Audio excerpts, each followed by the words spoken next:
that opinion will say aye. Contrary no. The ayes have it. The question is that vote employment stand part of the schedules. Mr. Chair. Jacinda Ardern. Thank you, Mr. Chair. Mr. Chair, we come to what I believe should be a centre point for this government. One of the key platforms that they should be campaigning on currently should be a plan around employment and job creation.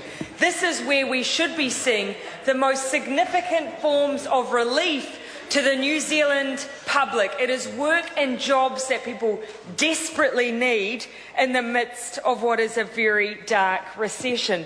Instead, what have we seen from this government around the area of employment? Well, we did hear a very grand plan around the potential creation of 170,000 jobs some budgets ago. Now, unfortunately, at that time, we saw no proof that those jobs would actually be generated. In fact, over the period through to March 2012, we were meant to have 36,000 new jobs coming on stream. That was 36,000 new jobs. What have we seen? We've seen roughly 20,000 materialise. Now, that may sound significant to some. When you take into account our growth in population, those coming onto the job market, those coming out of tertiary education, Mr. Joyce, because they cannot afford to stay in there anymore with the changes that are being made by this government to that sector.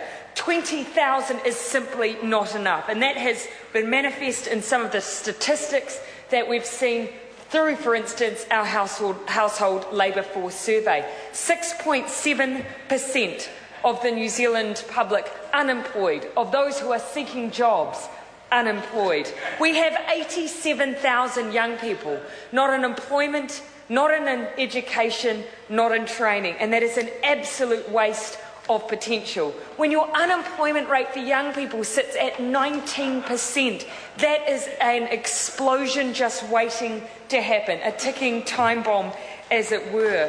But that actually doesn't go across all of the measures that tell us we have an issue. The number of people who are jobless has gone up. Now, that is the number of people who are actually willing to work if there was a job for them, but have simply given up.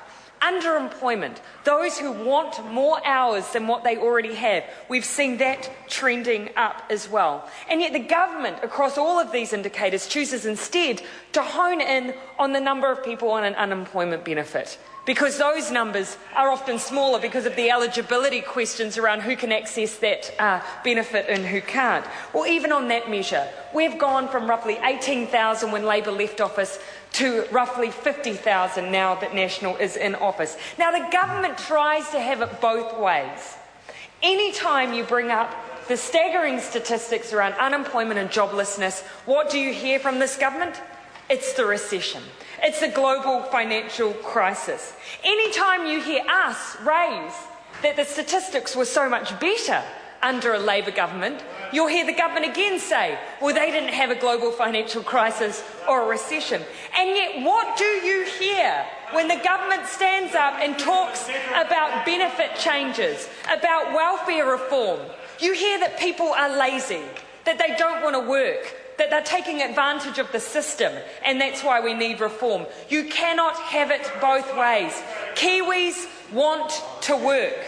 Kiwis want to work, and the government's job is to make sure that business is supported to create those jobs, that the economy is thriving, and that people have the skills, training and education to move into work. Now, what should we be seeing, therefore, in our benefit system as an enabler? We should see intensive case management, and we should see, as I said, sound economic management.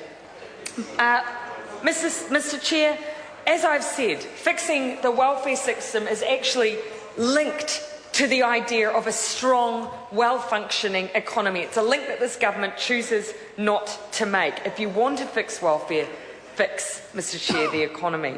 In fact, on this side of the House, we have promoted a few ideas around that area.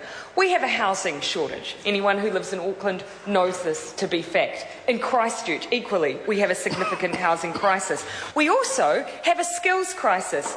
We also have a huge number of people seeking work and employment. Labor put all of those things together and suggested last election to the government that they bring in a dole to apprenticeship scheme. Transfer the amount of money you're spending on the dole for a young unemployed person to a willing employer to subsidise an apprenticeship for that young person. There, Mr Speaker, is an idea I suggest the government take up. Honourable Dr Peter Sharples. Tēnā koe, Mr Chairman. So I'd like to